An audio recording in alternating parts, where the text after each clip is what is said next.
सीतापुर नाम के एक गांव में लोग बहुत हंसी खुशी रहा करते थे। उस गांव में एक बहुत गरीब परिवार रहता था। उस परिवार में मोहन, उसकी बीवी लता और उनका 8 साल का बेटा चीकू रहते थे। मोहन को पीने की बहुत बुरी आदत थी। वो सुबह शाम बस शराब पीता और जुआ खेलता रहता था। मोहन की एक छोटी सी किराने की दुकान थी। मोहन कभी भी उस दुकान को ठीक तरीके से नहीं चलाता था और जितना भी थोड़ा बहुत उस दुकान से कमाता था वो सारी कमाई शराब पीने और जुआ खेलने में उड़ा देता था। वो रोज शराब पीकर लता को मारता था और उसे घर चलाने के लिए कोई पैसे नहीं देता था। एक रात लता और चीकू भूखे बैठे थे क्योंकि घर में खाने के लिए कुछ नहीं था। वो देर तक मोहन का इंतजार करते रहे। अचानक दरवाजे पर खटखटाने की आवाज आती है। माँ, लगता है पापा आ गए। वो जरूर हमारे लिए कुछ खाने को लाए होंगे। हाँ बेटा, अब हम सब मिलकर पेट भरकर खाना खाएंगे। लता जल्दी से दरवाजा खोलने जाती है। जैसे ही वो दरवाजा खोलती है तो देखती है कि मोहन के दोस्त मोहन को पकड़कर खड़े हैं और मोहन नशे की हालत में है। अरे भैया, इतनी रात को आप लोग? अरे भाभी जी, क्या बताएं, आज तो मोहन ने हद ही कर दी। इतनी शराब पी रखी थी कि इसे इतना भी होश नहीं था कि ये कहाँ पड़ा है। हम इसे चौराहे पर से उठा कर लाए हैं। अगर कोई गाड़ी वाला कुचल जाता तो बताओ, आप लोगों की तो जिंदगी खराब हो जाती।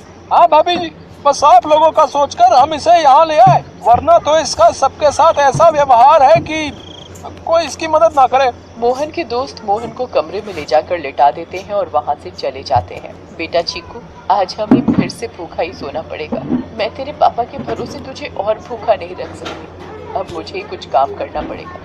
तो बस आज थोड़ी सी भूख बर्दाश्त कर ले। ठीक है माँ। चीकू और लता दूसरे कमरे में सोने चले जाते हैं।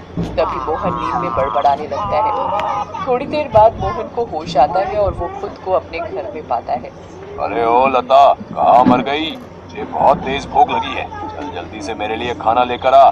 लता बहुत गहरी नींद में सोई हुई होती है और उसे मोहन की आवाज सुनाई नहीं देती। मोहन 4-5 बार आवाज देता है पर लता नहीं उठती। मोहन गुस्से से लाल हो जाता है और कमरे में रखे एक मोटे से डंडे को उठाता है और दूसरे कमरे में जाता है जहाँ लता और चीकू सो रहे होते हैं। वो डंडे से लता को बुरी तरह पीटने लगता है। लता अचानक नींद से उठ खड़ी होती है। बचाओ बचाओ, मुझे मत मारो। मैंने क्या किया? मेरी क्या गलती है जो आप मुझे ऐसे बुरी तरह मार रहे हो? मैं आधे घंटे से आवाज दे रहा हूँ कि मुझे खाना दे दे और तू यहाँ घोड़े बेचकर सो रही है, हैं? ऊपर से मेरे साथ जुबान लड़ा रही है। मोहन लता को बहुत मारता है। आवाज सुनकर चीकू भी नींद से उठ जाता है। वो अपनी माँ को बचाने की बहुत कोशिश करता है पर मोहन किसी की नहीं सुनता और लता को बहुत मारता है। अगली सुबह जब लता उठती है तो उसे बाहर कुछ शोर सुनाई देता है। वो बाहर जाकर देखती है तो लोगों की भीड़ लगी होती है। लता पास जाती है और पूछती है, क्या हुआ रजनी भाभी? अरे तुम्हें नहीं पता क्या? क्या नहीं पता, बताओ क्या हुआ? यही कि चंपा के पति को कल रात एक चुड़ैल उठाकर ले गई। क्या? ये कैसी बातें कर रही हो भाभी आप? चुड़ैल वुड़ैल कुछ नहीं होता। आप भी किसी की बातों पर यकीन कर रहे हो। यकीन कैसे ना हो बहन, मैंने खुद अपनी आंखों से उस भयानक चुड़ैल को देखा है। उसके लंबे बाल, लंबे लंबे नाखून और दांत, उसकी लाल आंखें और डरावना चेहरा मैं कभी नहीं भूल सकती।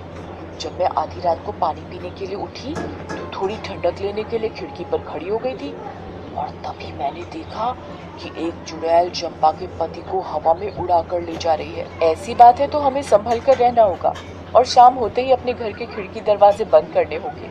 अब बिल्कुल सही कहा लता भाभी आपने। सब अपने घर चले जाते हैं। लता भी काम ढूंढने निकल पड़ती है। वो घर घर जाकर काम मांगती है पर उसे कहीं काम नहीं मिलता। अंधेरा होने लगता है और आखिर में उसे सरपंच मिलता है। क्या हुआ लता? बड़ी परेशान दिख रही है। बस क्या बताऊं सरपंच जी, चीकू के पापा का तो सभी को पता है कि वो ठीक से कमाते तो है नहीं और जो कमाते हैं उसे दारू में उड़ा देते हैं। इसीलिए मैं ही काम ढूंढ रही हूँ ताकि अपना और अपने बच्चे का पेट भर सकूं। ऐसी बात है तो मेरे पास एक काम है। मेरी माँ बहुत बड़ी हो गई है और बिल्कुल चल फिर नहीं सकती। मैं उनकी देखभाल के लिए किसी को देख रहा था, पर अगर तुम चाहो तो तुम ये काम कर सकती हो। तुम्हें महीने के 2000 रुपए दूंगा। आपका बहुत बहुत धन्यवाद। बस एक दिक्कत है कि तुम्हें देर रात तक रुकना होगा, जब तक कि वो सो नहीं जाती। मुझे मंजूर है सरपंच जी। ये लो फिर 500 रुपए और कल से आ जाना। लता खुशी खुशी घर जाती है और ये बात चीकू को बताती है। दोनों बहुत खुश हो जाते हैं। तभी वहाँ मोहन आ जाता है। क्या बात है, इस बात की इतनी खुशी मनाई जा रही है? मुझे उनकी बड़ी माँ का ध्यान रखना होगा, जिसके बदले वो मुझे पूरे 2000 रुपए देंगे। तू कहीं भी जाकर मर, मुझे कोई फर्क नहीं पड़ता, बस मुझे दारू पीने के लिए पैसे मिलने चाहिए। तभी मोहन को लता के हाथ में कुछ पैसे दिखते हैं। मोहन वो पैसे लता से छीन लेता है।